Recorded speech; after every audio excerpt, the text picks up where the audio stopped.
باللہ من الشیطان اللعین الرجیم بسم اللہ الرحمن الرحیم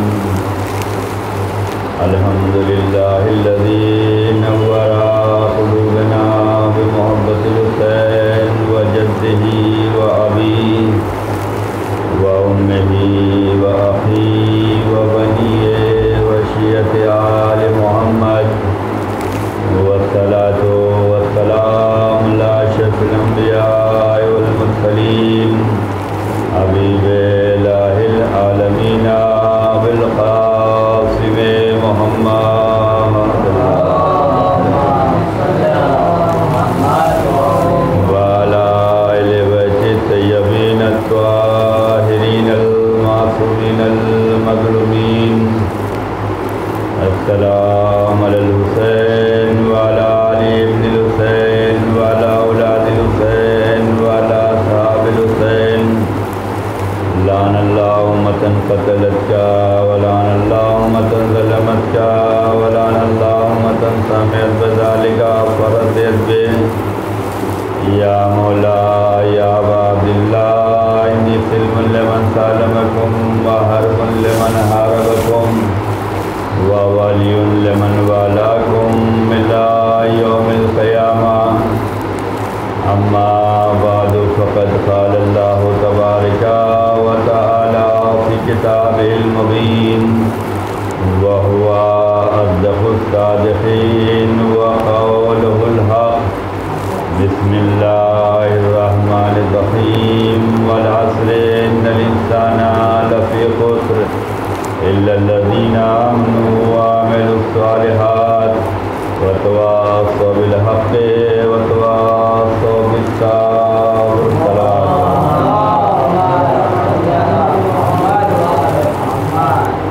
عزیزان گرامی، شمس مجالس کی آج دوسری مجلس ہے. قرآن مجید کا بہت ہی مختصر سورہ مبارکہ عصر کی تلاوت کا شرف حاصل کیا ہے. ارشاد رب العزت ہے، قسم ہے زمانہ امام زمان علیہ السلام کی کہ انسان گھاٹے میں ہے سوائے ان لوگوں کے جو ایمان لائے ہیں اور عمل صالح بجا لاتے ہیں اور حق اور صبر پر ایک دوسرے کا ساتھ دیتے ہیں. عزیزان گرامی، ہمارا موضوع کامیاب لوگ کون ہیں قرآن اور اہل بیت کی نگاہ میں. پروردگار عالم قسم کھا کر یہ بات کہہ رہا ہے کہ قسم ہے زمانے کے کہ انسان گھاٹی میں ہے. کامیاب وہ لوگ ہیں جو ایمان لائے ہیں، عمل کر رہے ہیں، حق پرست ہیں اور صبر کا دامن تھامے ہوئے ہیں. یہ چار کوالٹیز جس میں ہے وہ کامیاب ہے قرآن کی نگاہ میں، اور ان چاروں کو اپنانا ہے. ان چاروں کوالٹی اور ان چاروں صفات کو اپنانا ہے. ان میں سے فقط ایک یا دو یا تین نہیں بلکہ چاروں چیزوں کو جو اپنائے یا جس کی زندگی میں یہ چاروں چیزیں ہوں گی وہ قرآن کی نگاہ میں کامیاب لوگ ہیں. ہم اور آپ ایمان رکھتے ہیں، عمل کرتے ہیں، حق پر چلنے کا دعویٰ کرتے ہیں اور صبر سے کام لیتے ہیں.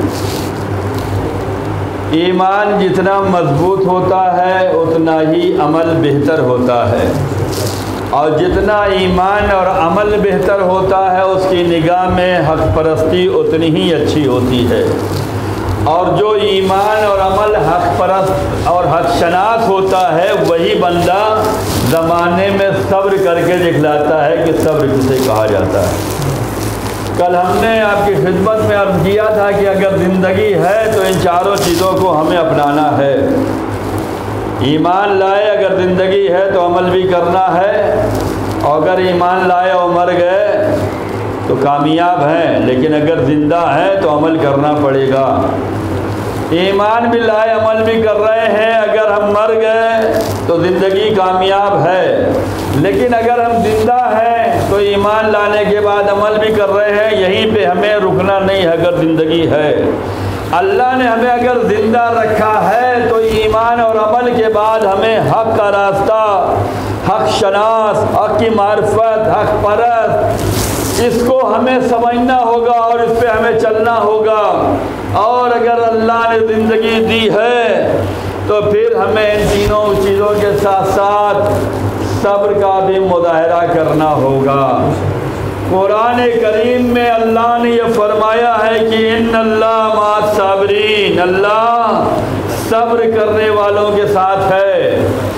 صبر جو ہے بڑی عظیم کوالٹی ہے جس بندے میں پائی جائے، یہ کوالٹی جس میں آ جائے اللہ فرماتا ہے کہ ہم صبر کرنے والوں کے ساتھ ہیں۔ تو آپ ایمان اور عمل اور حق پرست اور صبر یہ ہمیں کرنا ہے، اسے ہمیں دکھلانا ہے، اس پر ہمیں عمل کرنا ہے۔ اب اگر ہماری زندگی میں ایمان اور عمل اور حق پرست اور صبر نہ ہو تو اس کا مطلب یہ ہے کہ وہ مردہ قوم ہوتی ہے۔ ایک صلوات پر محمد علیہ محمد۔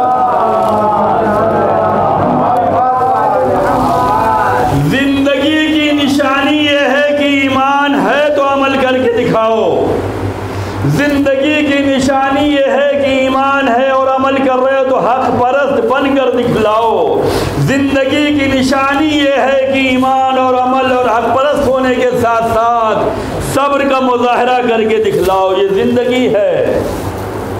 عزیزان گرامی، یہ قرآنی وہ لوگ ہیں جو کامیاب لوگ ہیں۔ قرآن نے جن کی کامیابی کی ضمانت دی ہے کہ ایمان والے ہوں گے، عمل کرنے والے ہوں گے، حق پرست ہوں گے، صبر کرنے والے ہوں گے، یہ کوالٹی جس میں ہے وہ کامیاب لوگ ہیں۔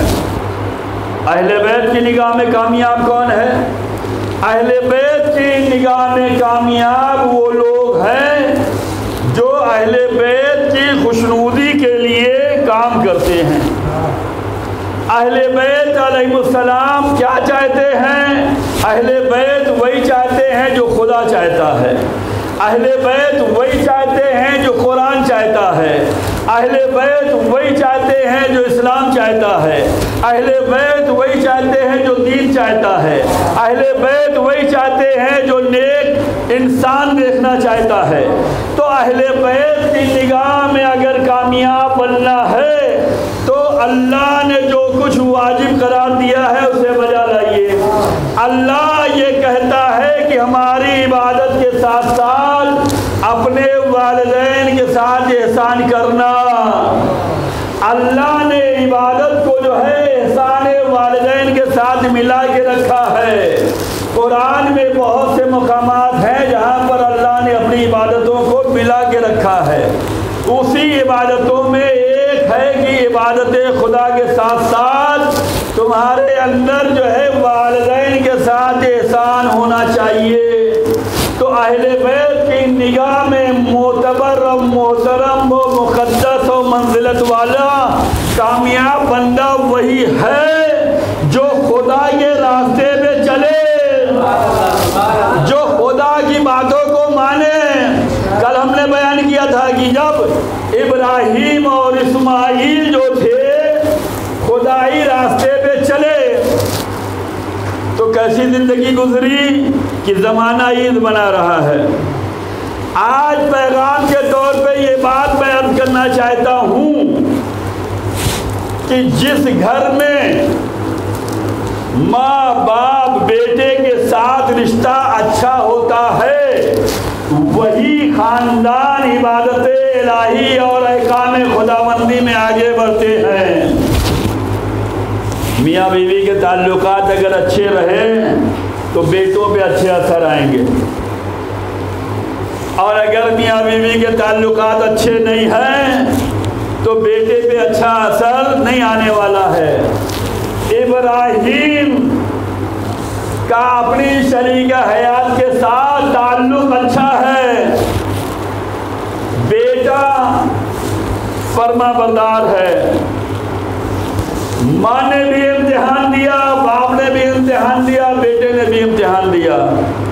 کہیں سے جنبش نہیں آئی، کہیں ہچکچاہٹ نہیں آئی، کہیں کمزوری نہیں آئی، امتحان کے لیے نکلے۔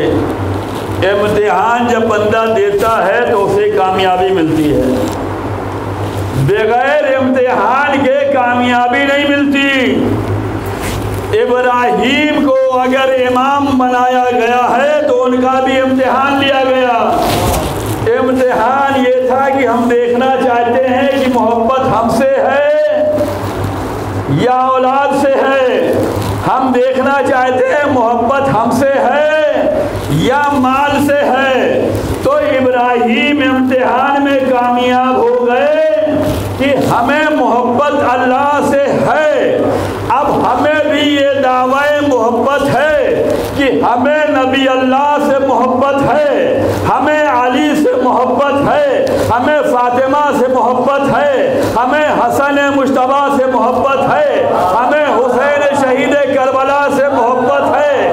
یہ دعویٰ ہے۔ اب اس دعوے کو اگر ہم نے عملی جامہ پہنا دیا تو ہم یہ تو کامیاب ہو جائیں گے۔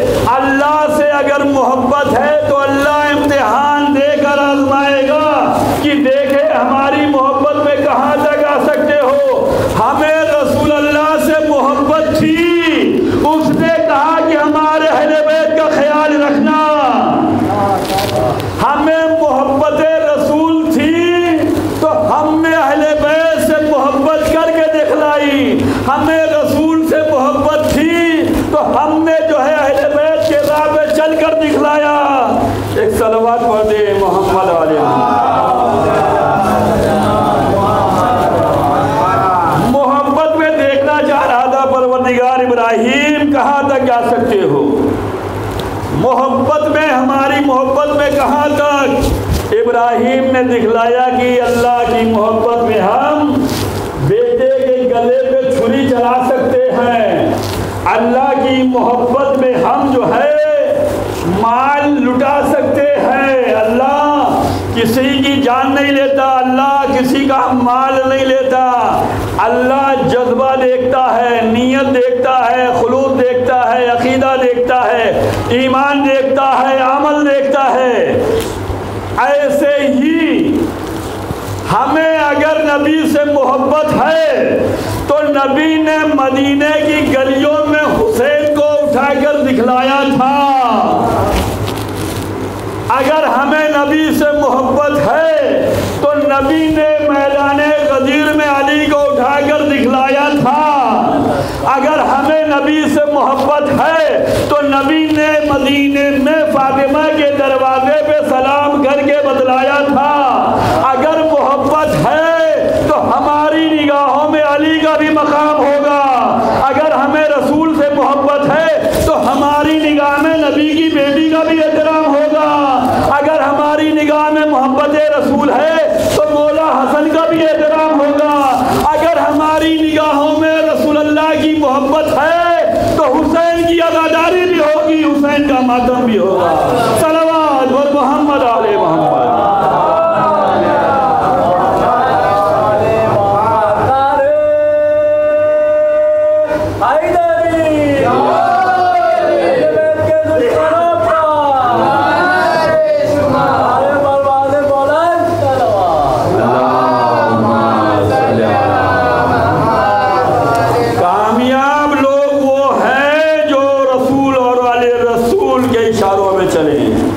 ان کی تعلیمات پہ چلے، ان کے ارشادات پہ چلے، ان کی سیرت پہ چلے۔ سیرت رسول میں سب ملتا ہے، علی کی محبت بھی ملتی ہے، فاطمہ کا احترام بھی ملتا ہے، حسن حسین کا غم بھی ملتا ہے۔ یہ جو ہم عزاداری امام کر رہے ہیں، یہ جو ہم امام حسین علیہ السلام کی مجلس کر رہے ہیں، یہ رسول اللہ نے کی ہے۔ لوگ تعجب کریں گے رسول 11 ہجری میں رحلت فرمائی ہے، کربلا 60 ہجری میں ہوئی ہے، آپ کیسے کہہ رہے ہیں کہ رسول اللہ نے کیا ہے؟ عزاداری امام حسین، غم امام حسین، مجلس امام حسین، ماتم امام حسین، یہ ہر نبی نے کیا ہے۔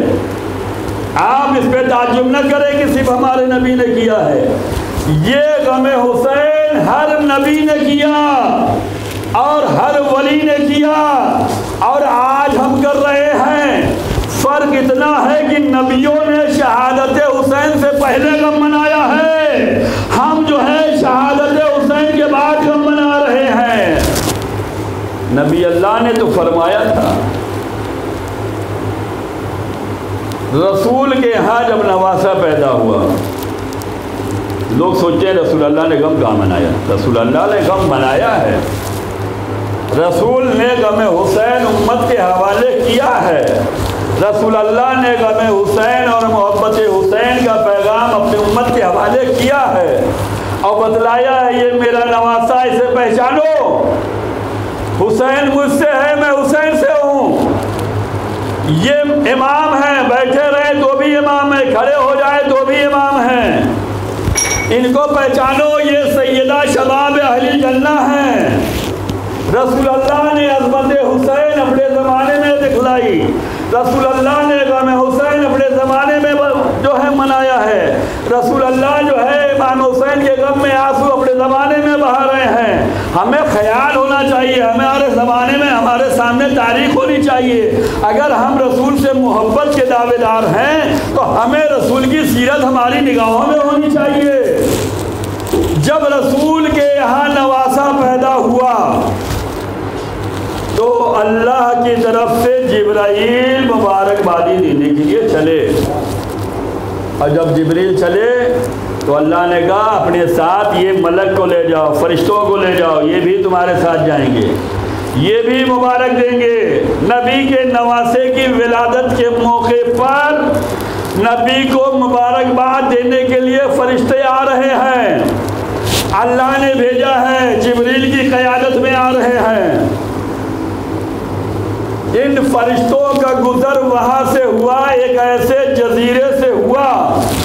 دیکھیں، ہم جو غم حسین منا رہے ہیں، ہم جو ماتم حسین کر رہے ہیں، ہم جو مجلس امام برپا کر رہے ہیں، ہم جو عزاداری امام کر رہے ہیں، یہ سب چیزیں ہماری نجات کا سبب بننے والی ہیں، یہ سب ہمارے فائدے کے لیے ہے، یہ سب ہمارے ثواب کے لیے ہے، یہ سب ہمارے گناہوں کی مغفرت کے لیے ہے، یہ سب ہمارے درجات کی بلندی کے لیے ہے، یہ سب محبت رسول میں اضافہ کرے گا، یہ سب محبت خدا میں اضافہ کرے گا۔ جو عزاداری کر رہے ہیں، ماتمداری کر رہے ہیں، شبیداری کر رہے ہیں، مجلس کر رہے ہیں، رو رہے ہیں، رلا رہے ہیں، رونے کی شکل بنا رہے ہیں، یہ سب ہمارے لیے باعث نجات ہے۔ اللہ نے فرشتوں کو بھیجا، جاؤ نبی کے ہاں نواسا ہوا ہے، مبارکبادی دے کر آؤ۔ فرشتوں کا قافلہ ایسے جزیرے سے گزرا جہاں پر فطرس نامی فرشتہ جو ہے عذاب الہی جھیل رہا تھا۔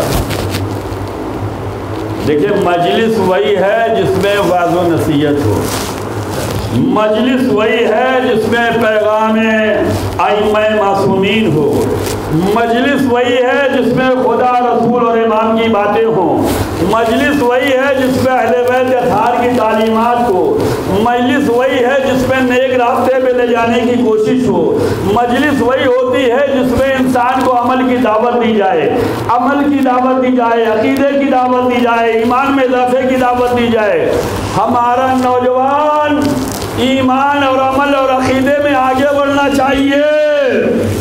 اگر مجلس امام سے ہمیں یہ نہ ملے تو ہم نے پیغام کربلا نہیں سمجھا ہے، ہم نے پیغام عزاداری نہیں سمجھی ہے، ہم نے پیغام رسول کو نہیں سمجھا ہے، ہم نے پیغام علی کو نہیں سمجھا ہے۔ ذمہ داری یہ ہے کہ ہمیں اپنی نجات کے لیے تیاریاں کرنی ہیں، اپنے کو پرہیزگار بنانا ہے، ایمان میں مضبوطی لانا ہے، عمل میں آگے بڑھنا ہے، امام کی تعلیمات پہ آگے چلنا ہے، امام نے جیسا چاہا ہے ہمیں ویسا بننا ہے۔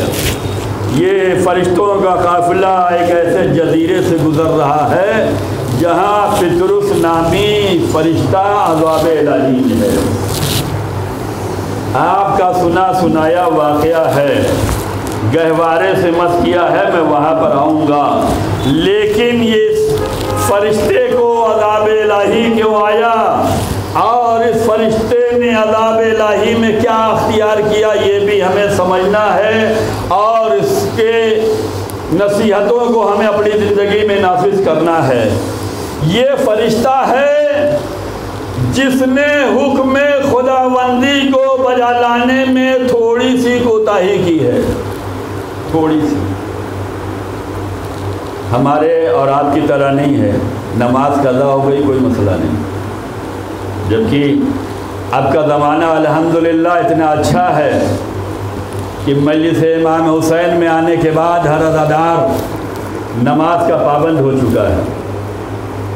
عزادار یہ امام کرنے کا نتیجہ یہ ہے کہ ہر بچہ قرآن پڑھ رہا ہے، قرآن پڑھ رہا ہے اور قرآن پر عمل کر رہا ہے، نماز کی پابندی کر رہا ہے، اگر نماز وقت پہ ادا نہیں ہوئی تو جلدی ادا کرنے کی کوشش کر رہا ہے، یہ فرش ادا حسین کا نتیجہ ہے۔ لیکن ہماری کوتاہیاں ہمیں کہیں دور لے جا سکتی ہیں۔ جتنے ہم شرف والے ہیں، جتنے ہم عظمت والے ہیں، جتنے ہم فضیلت والے ہیں، ہمیں اتنا ہی اپنے کو مینٹین رکھنا ہے۔ جو انسان جس عہدے پہ ہوتا ہے اگر کوئی ہائی لیول عہدہ ہو تو پھر وہ معمولی بھی غلطی نہیں کرتا، اس لیے کہ اس کو وہاں سے گرنے میں ٹائم نہیں لگتا۔ لیکن وہ بندہ جس کی کوئی حیثیت نہ ہو، جس کی کوئی پوسٹ نہ ہو، جس کا کوئی لیول نہ ہو، وہ چاہے جو کرے اس سے مطلب ہی نہیں، لیکن جو جتنا ہائی لیول ہوگا وہ ہر جگہ بچتا بچاتا چلے گا، کہیں کوئی مسٹیک نہ ہونے پائے، اس غلطی کی وجہ سے ہمارا عہدہ نہ چلا جائے، ہماری پوسٹ نہ چلی جائے، ہمارا وقار نہ مجروح ہو۔ ہم اور اہل بیت کے چاہنے والے بڑے ہائی لیول پہ ہیں، ہمیں اپنی زندگی میں کوتاہیاں نہیں نظر آنی چاہیے، ہمیں غلطی نہیں کرنی چاہیے، اس لیے کہ سب اور ہیں، ہم اور ہیں۔ اگر ہمیں اپنی عظمت کا اندازہ ہے تو ہمارے اندر کوتاہیاں نہیں ہونی چاہیے، اس لیے کہ تھوڑی سی کوتاہی کا نتیجہ یہ تھا کہ وہ جو فرشتوں کے ساتھ رہتا تھا وہ تھوڑی سی کوتاہی کی بنا پر جو ہے عذاب الہی کا شکار ہو گیا۔ نتیجہ کیا ہوا؟ پروردگار کے حکم کو بجا لانے میں تھوڑی سی کوتاہی ہوئی، پروردگار نے کہا تجھے عذاب ملے گا۔ ہمارے نوجوان کو اس واقعے سے سبق لینا ہے۔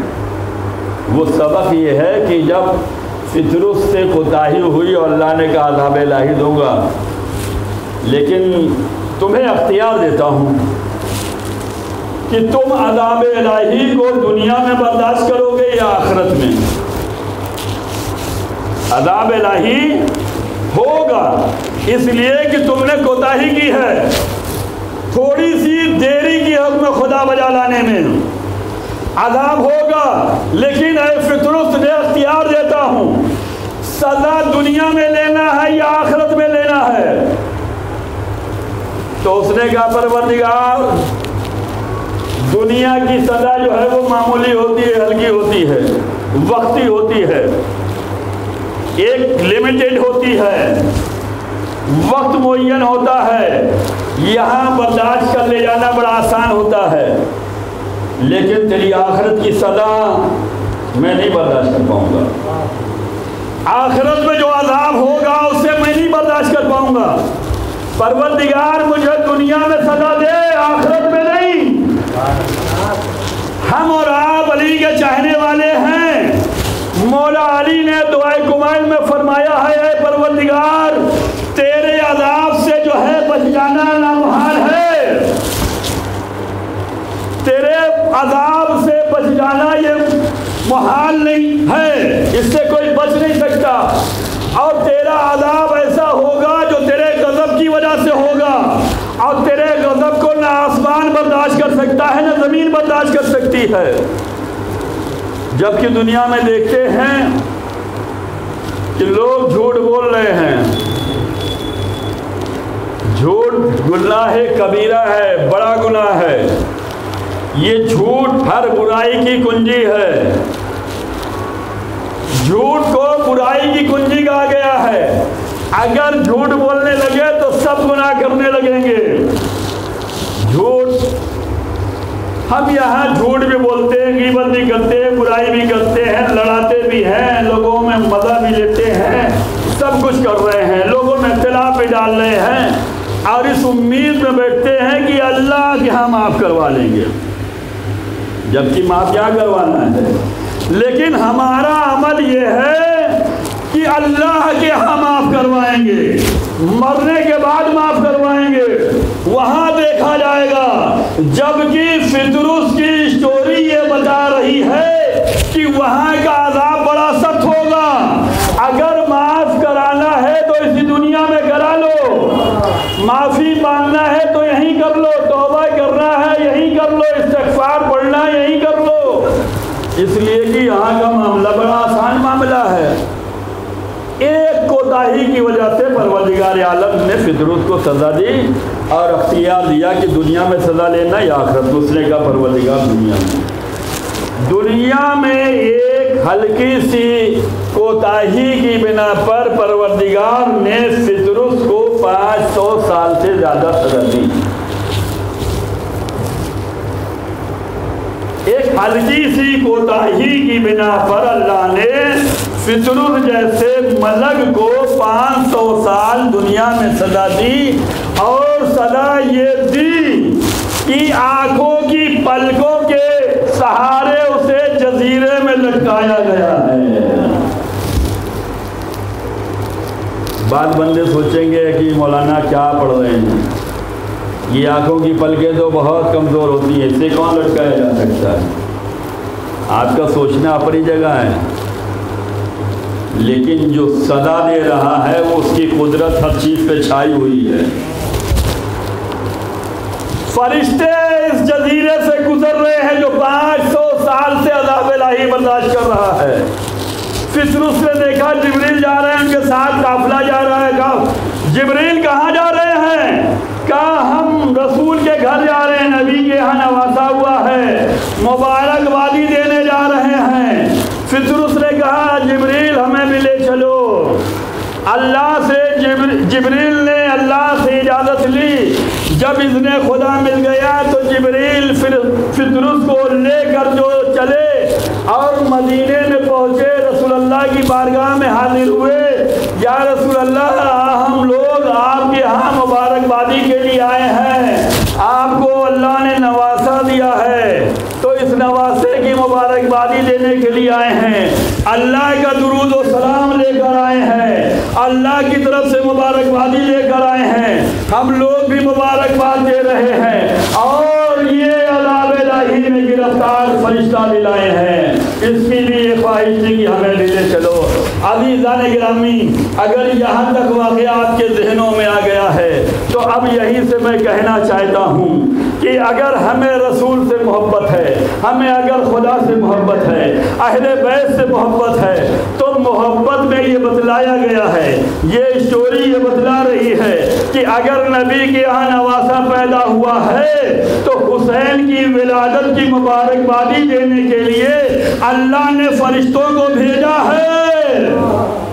پتہ چلا امام معصومین کی ولادت پہ مبارکبادی دینا یہ خدا اور ملائکہ کا کام ہوتا ہے، اسے بدعت نہ سمجھیے گا، یہ تو خدائی نظام ہے، اس نے بھیجا۔ درود و سلام ہوتا ہے، اللہ کا درود و سلام رسول کے گھر پہ ہے، رسول پر ہے، آل رسول پر ہے۔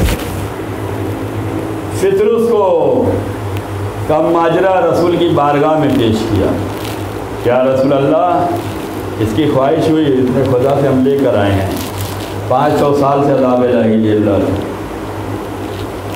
رسول نے فطرس سے کہا اپنے کو گہوارے حسین سے مت کرو، مت کیا۔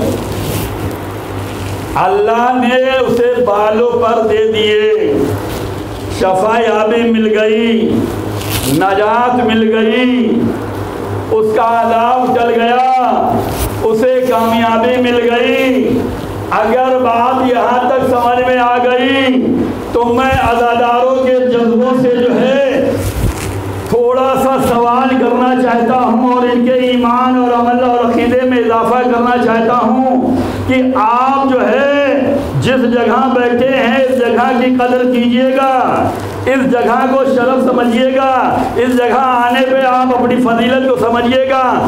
اللہ نے جس فرشتے کو عذاب دیا تھا 500 سال عذاب برداشت کرتا رہا، لیکن جب اس نے اذن خدا سے جو ہے حسین کی بارگاہ میں حاضری دی تو رسول اللہ نے فرمایا گہوارے حسین سے مت کر دو، تمہیں شفا مل جائے گی، ہم بندے بھی گنہگار ہیں، کوئی معصوم نہیں ہے، ہم سے بھی خطائیں ہوتی ہیں، ہم سے بھی گناہ ہوتے ہیں، ہم سے بھی غلطیاں ہوتی ہیں، فطرت سے بھی غلطی ہوئی ہم سے بھی ہوتی ہے، فطرت بھی عذاب میں ہے، ہو سکتا ہے ہم پر بھی کوئی عذاب ہو، فطرت جو ہے یہ چاہ رہا ہے کہ ہمارا عذاب ٹلے، ہم بھی یہ چاہ رہے ہیں کہ ہماری غلطیاں جو ہے وہ ختم ہو جائیں، ہمارے گناہ معاف ہو جائیں، ہم پر سے عذاب ہٹ جائے، ہمارے روزی میں برکت ہو جائے، ہمارے عمل میں اضافہ ہو جائے، ہمارے گھروں میں خوشحالی آ جائے، ہماری زندگی خوشحال گزر جائے، ہم کامیاب ہو جائیں، یہ آرزو ہے نا۔ تو فرشتے جب اس نے عذاب الہی کو برداشت کیا، خدا سے حکم لے کر اپنے کو گہوارے حسین سے بس کیا تو اس کا عذاب ٹل گیا۔ اے فطرت، تجھے گہوارہ حسین ملا تھا، ہمیں فرش ادائے حسین ملا ہے۔ ایک صلوات پر محمد آل محمد۔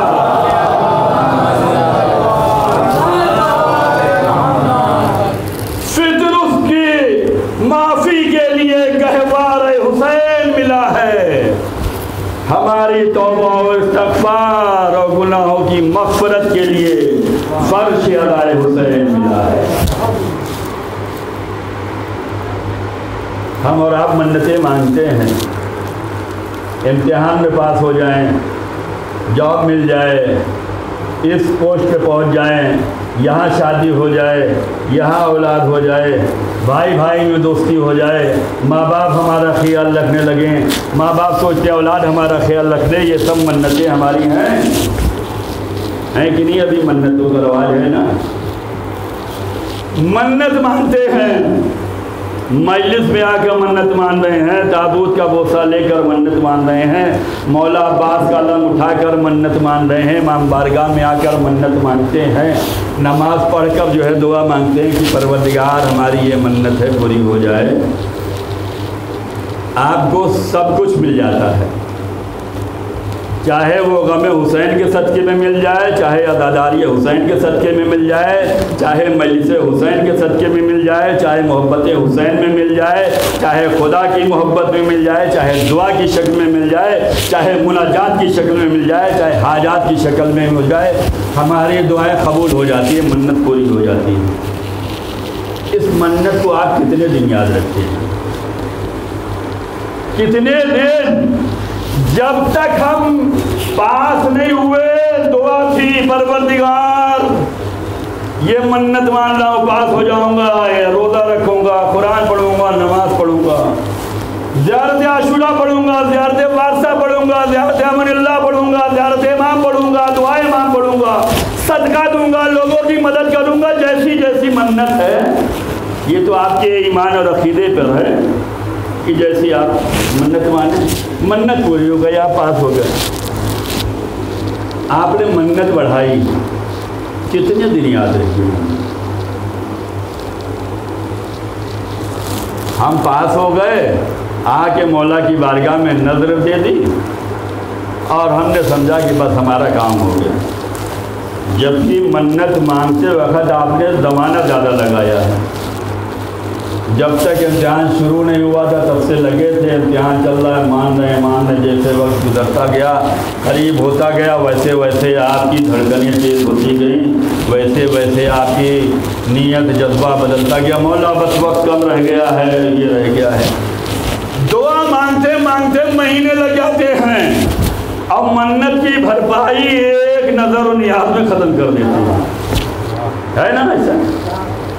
ساری منتیں آپ اپنے سامنے رکھ لیجئے، عہدہ چاہیے، منت مانگے تھے، جب تک نہیں 2 مہینہ 3 مہینہ سال بھر لگے، دعا تھی مولا یہ ہو جائے، اللہ یہ ہو جائے، اہل بیت یہ ہو جائے، مولا عباس یہ ہو جائے، شہزادی فاطمہ یہ ہو جائے، اور ہو گیا۔ یہاں دعا رد نہیں ہوتی، ہو گیا۔ اب ہونے کے بعد آپ نے کتنا یاد رکھا؟ فطرت مبتلا تھا، اور جب مبتلا تھا تو کیا وہ دعا نہیں مانگ رہا ہوگا پروردگار جلدی خاتمہ ہو، پروردگار جلدی ہو جائے، جلدی شفا مل جائے، یہ وقت جلدی گزر جائے؟ جب اس کو شفا یابی مل گئی تو اس نے ہمارے جیسا کام نہیں کیا کہ بس شکریہ ادا کر کے چلا گیا ہو، اس نے نبی اللہ کی بارگاہ میں کہا یا نبی اللہ، اللہ کے اذن سے آیا تھا اور حسین کے گہوارے سے مجھے شفا ملی ہے، اب میری آج سے ڈیوٹی یہ ہو گئی ہے کہ دنیا میں جہاں بھی آپ پر درود و سلام پڑھا جائے گا، میں درود و سلام کو لے کر آپ کی بارگاہ میں آیا کروں گا۔ یہ ایک دن نہیں، 2 مہینہ نہیں، سال بھر نہیں، ایک صدی نہیں، کہ جب تک میں زندہ رہوں گا یہ کام کرتا رہوں گا۔ پتہ چلا اگر منتیں پوری ہو جائیں تو 1-2 دن سے کام نہ لیجیے گا، جب تک زندگی ہو یہ یاد رہے۔ ایک صلوات ور محمد آل محمد۔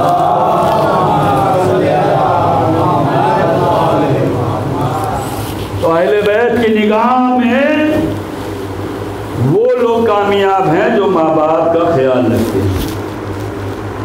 جہاں پر اولاد اور والدین کے درمیان رشتہ مضبوط ہوتا ہے وہاں پر عبادت خدا میں لطف آتا ہے، وہاں اللہ کی راہ میں چلنے کے لیے جلدی ہوتی ہے، جیسے جناب اسماعیل نے کر کے دکھلایا۔ شیطانی رکاوٹیں وہاں سے دور کی جاتی ہیں۔ شیطانی رکاوٹوں کو دور کرنے میں ماں باپ اور بیٹے سب کا کردار رہا ہے۔ ایسا نہیں ہے کہ ماں نے سے مقابلہ کیا ہو اور باپ بیٹی الگ رہے ہوں، یا باپ نے کیا ہو اور ماں بیٹی الگ رہی ہوں، نہیں، سب نے کردار کا مظاہرہ کیا۔ ماں کو اگر بہکانا چاہا انہوں نے بھی شیطان کا مقابلہ کیا، شیطان کو پہچانا۔ ابراہیم کو اگر گمراہ کرنا چاہا تو ابراہیم نے بھی شیطان کو پہچانا۔ اگر اسماعیل کو گمراہ کرنا چاہا تو اسماعیل نے بھی شیطان کو پہچانا اور شیطان کو دور کیا اور خدائی راستے پہ چلے۔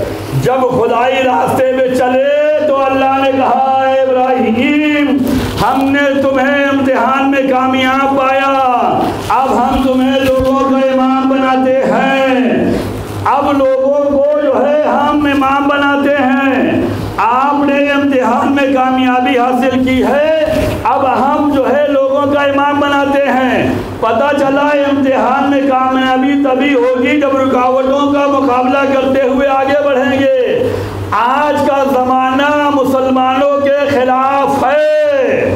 مسلمانوں کو چاہیے کہ اتحاد اور اتفاق کے ذریعے سے اور عبادت الہی کے ذریعے سے اور حکم خدا اور رسول کے ذریعے سے شیطانوں کا مقابلہ کرتے رہیں۔ شیطانی طاقتیں یہ چاہتی ہیں مسلمانوں میں اختلاف ڈالا جائے۔ اگر تم نے شیطان وقت کو پہچان لیا اور قرآن اور حدیث کے مطابق عمل کرتے رہے اور اپنی صفوں میں اتحاد رکھا تو کامیابی تمہارے قدم چومنے والی ہے۔ ایک صلوات ور محمد آل محمد۔ ایسا نہ ہو کہ شیطانی حرکتیں ہم مسلمانوں کے درمیان نفرتیں بانٹیں۔ ان نفرتیں بانٹنے میں کامیاب اگر وہ ہو گئے تو پھر ہم ناکام ہیں، اور اگر ہم وقت کے شیاطین کو پہچانتے ہوئے جو نفرتیں بانٹ رہے ہیں ان نفرتوں کا مقابلہ کر کے اپنی صفوں میں اتحاد پیدا کر لیا تو ہم امتحان میں کامیاب ہیں۔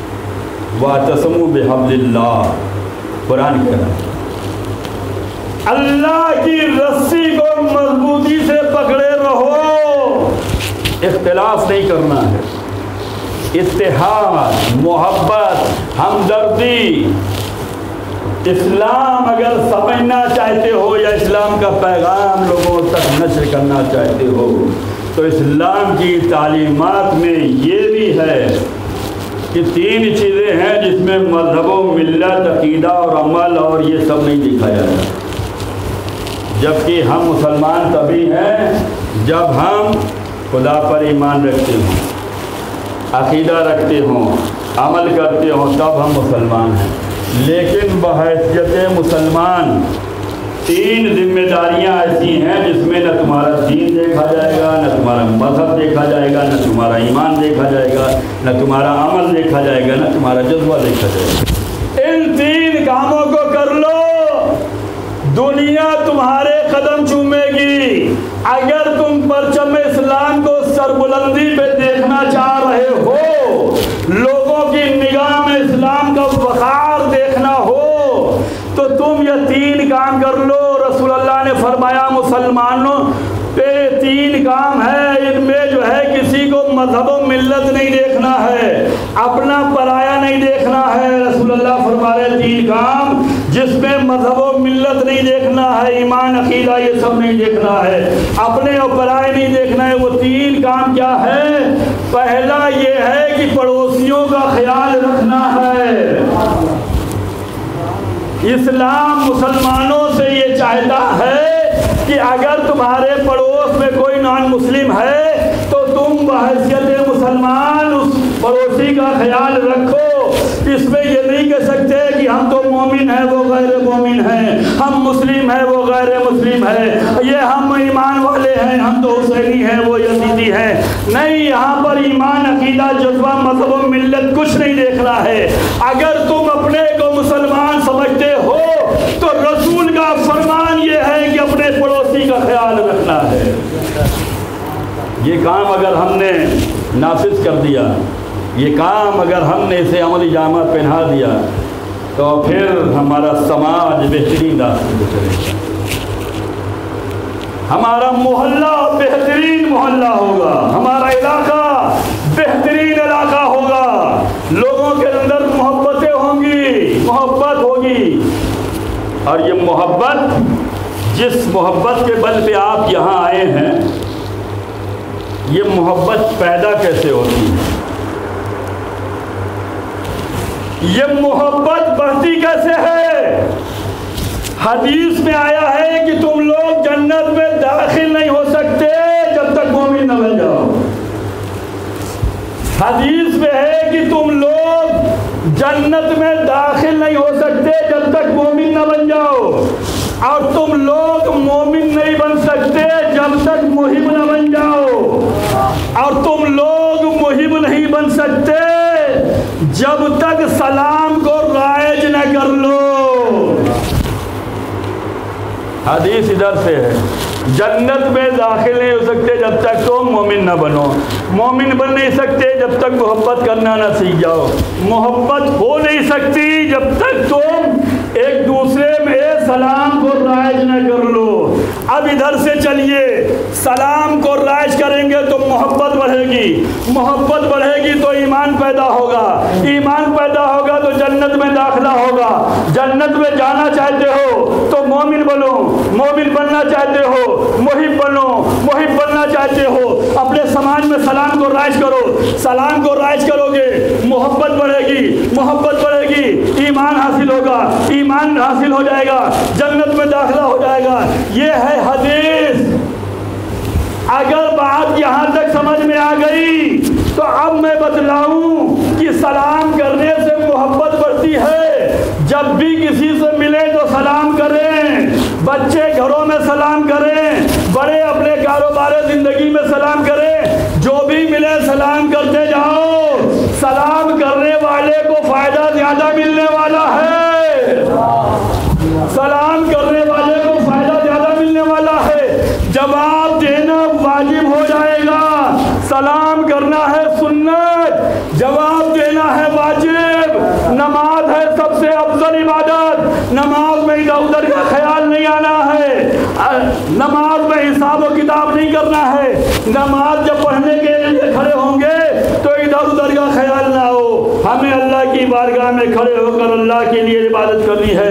لیکن عظیم ترین عبادت نماز میں بھی اگر کوئی آپ کو سلام کر رہا ہے تو ایسی عظیم عبادت میں بھی آپ کو جواب سلام دینا واجب ہے۔ جواب